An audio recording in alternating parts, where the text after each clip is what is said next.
Hai Saleh dan Saleha kelas 5. Assalamualaikum warahmatullahi wabarakatuh. Hai. Halo. Halo, hai.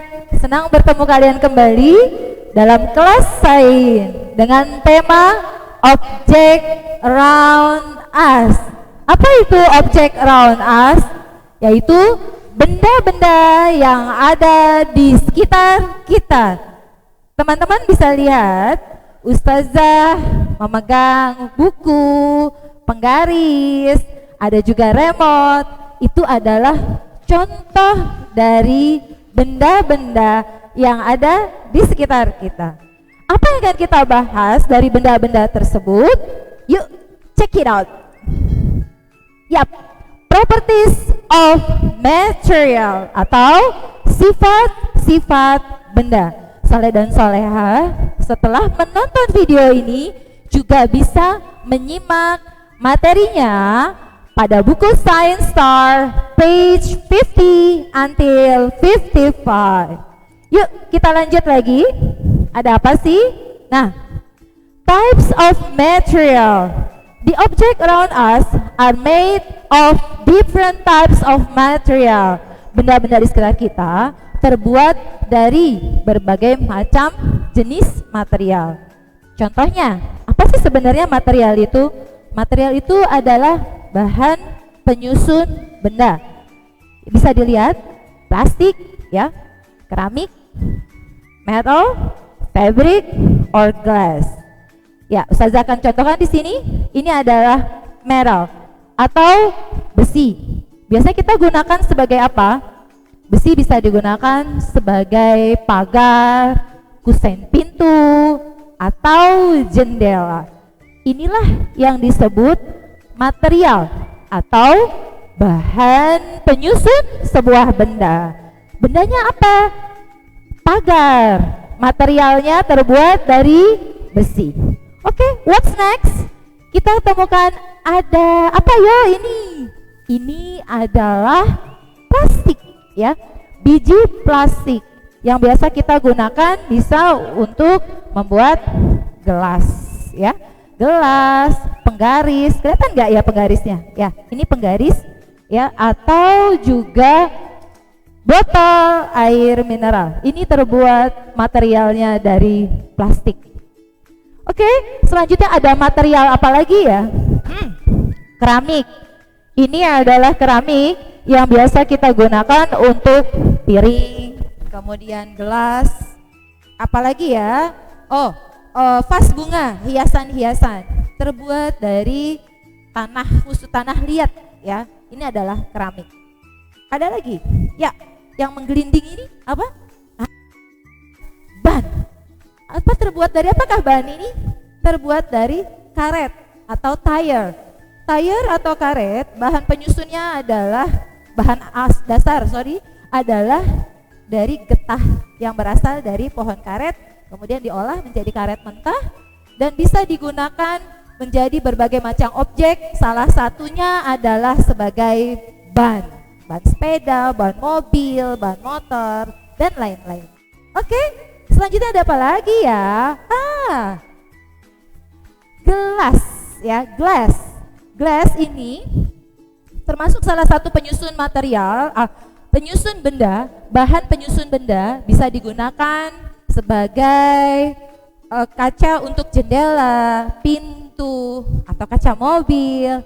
Nah, inilah bahan penyusunnya, terbuat dari pasir, ya, pasir glass.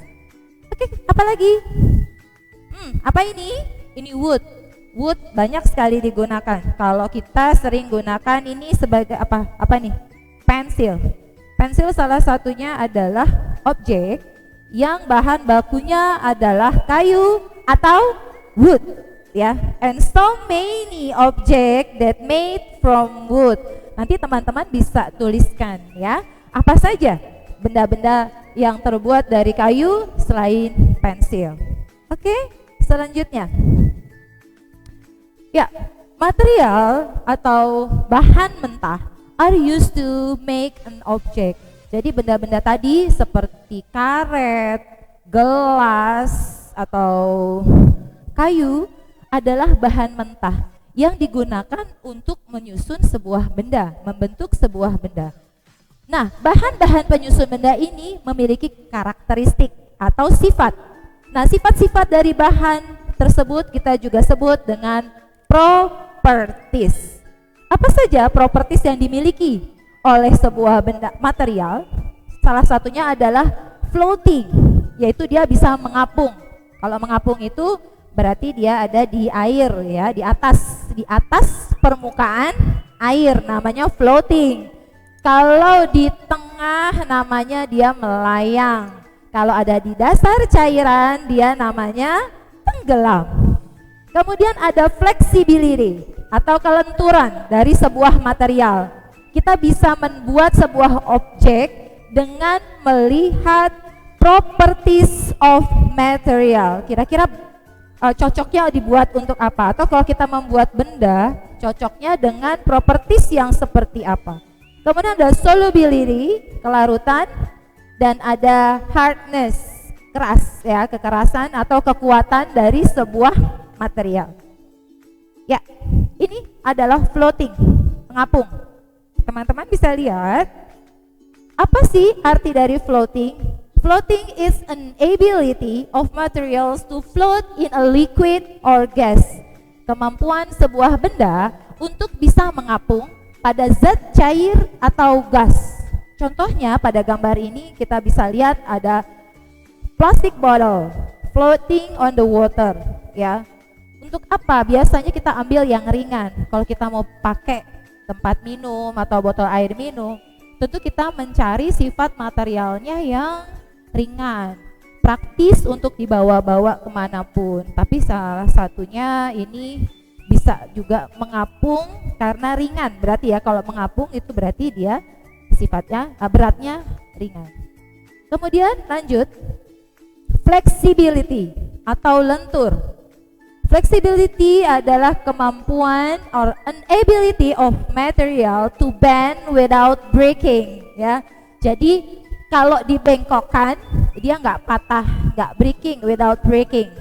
Jadi kemampuan benda untuk dapat dilekuk tanpa patah. Biasanya kita bisa gunakan pada selang air ya, hose, plastic roller or plastic bag. Seperti ini, plastic roller ini sebenarnya lentur ya, masuknya lentur, bisa ditekuk-tekuk tanpa patah. Kita lanjutkan. Nah, solubility atau kelarutan. Solubility is an ability of material to dissolve in water. Jadi kelarutan adalah kemampuan benda padat atau solid bisa bercampur atau larut dalam air sehingga tidak tampak lagi ketika dia dicampur.